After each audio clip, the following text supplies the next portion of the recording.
दो दुनियाओं का मिलापा एक बड़े शहर की भागदौड़ में दो बालकुल मुख्तलिफ जिंदगियां एक दूसरे के मुतवाजी चल रही थी। एक तरफ एक गरीब बस्ती की तिंग गलियों में उमर नामी एक नौजवान रहता था। अमर के पास दौलत नहीं थी, लेकिन उसकी आंखों में ख्वाबों की अजमतिया और उसका दिल मेहनत के जज्बे से भरा हुआ था। वो सारादना एक छोटी सी वर्कशॉप में पुरानी चीजें ठीक करता और शामक वो अपनी मां के लिए खाना ले आता। इस का सबसे बड़ा असासा इसकी जहानतावर ईमानदारी थी। दूसरी तरफ शहर के सबसे शानदार इलाके क्या एक आलीशान हवेली में इजल रहती थी। इजल शहर के सबसे बड़े सनतकार क्या कलवती बेटी थी और हर आसाइशास के कदमों में थी। वह महंगे तरीन कपड़े पहनती, दुनिया का सफर करती और हर लिहाज से इसकी जिंदगियां एक परियों की खानी थी। लेकिन इस तमाम शानो शौकत के बावजूद इजल अक्सर एक गहरा अखला महसूस करती थी, एक तन्हाई जिसे दौलत भर नहीं सकती थी।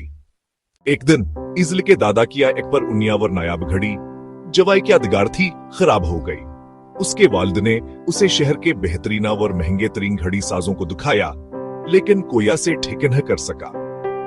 अमर के एक पुराने गाहक ने, जो अमर की महारत से वाकिफ था, इजल के वालिद को मशवरा दिया कि वो बस्ती के कोने पाम करने वाले उस नौजवान के पास जाए। हचकचाते हुए इजल के वालिद ने अपने ड्राइवर के हाथों घड़ी अमर की वर्कशॉप में भेज दी। जब इजल को मालूम हुआ हास की कीमती घड़ियां एक गरीब बस्ती के किसी नौजवान के हवाले कर दी गई है, तो वह बहुत नाराज हुई और खुद उसकी वर्कशॉप पहुंच गई।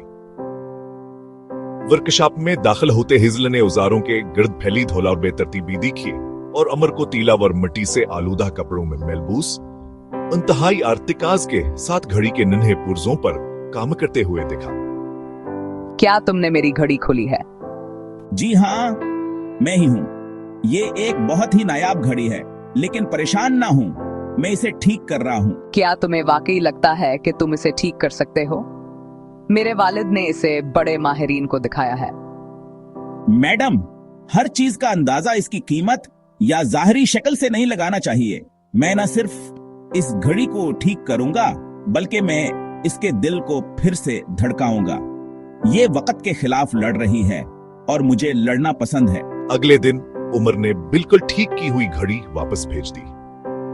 जब ईजल ने उसकी टक टक सुनी तो वो हैरान रह गई। घड़ी न सिर्फ ठीक हो चुकी थी, बल्कि पहले से ज्यादा दुरुस्त और हमवारी से चल रही थी। उसके वालिद बहुत खुश हुए और उमर को उसकी तवक्को से कहीं ज्यादा रकम भेजी। लेकिन ईजल के लिए यह सिर्फ घड़ी की बात नहीं थी। उमर के एतमाद, सादगी और अपने काम में महारत ने इस पर गहरा असर छोड़ा। वह हर कम के बजाय उमर की बर की बातों में ज्यादा दिलचस्पी लेने लगी। कुछ दिन बाद इजल ने अपने एक पर प्रोजेक्ट के लिए उमर को बुलाया। वह एक फलाही प्रोग्राम शुरू कर रही थी, जिसमें गरीब बच्चों को हनर्स खाए जाने थे। अमर को इस प्रोजेक्ट का टेक्निकल हीड बना दिया गया, कहो बच्चों को छोटी मशीनरी ठीक करना सिखाए। इस प्रोजेक्ट के दौरान दोनों को एक दूसरे के दुनिया को करीब से देखने का मौका मिला। इजल ने देखा कि उमर अपनी कम्युनिटी के लिए कितना मेहनती, असूल पसंद और फिक्रमंद है। इससे यह भी एहसास हुआ कि दौलत के बगैर भी जिंदगी कितनी खूबसूरत और बामकसद हो सकती है।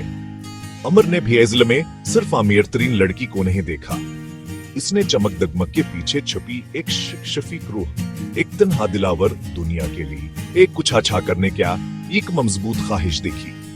आहिस्ता आहिस्ता उनकी मुलाकातें पेश हुरोन हंसे जाती दोस्ती में बदल गए। एक तरफ वो हरीब बस्ती की छोटी दुकान पर चाय पीते और दूसरी तरफ वो इजले घर के बाग में बैठकर जिंदगी के बड़े मंसूबे बनाते थे। माशरा उनके दोनों घर वाले और दोस्त सबासर रिश्ते पर हैरान थे। एक गरीब लड़का और सबसे अमीर लड़की। तुम्हारी और मेरी दुनिया इतनी मुख्तलिफ है। क्या तुम्हें कभी महसूस हुआ कि हम साथ नहीं चल सकते?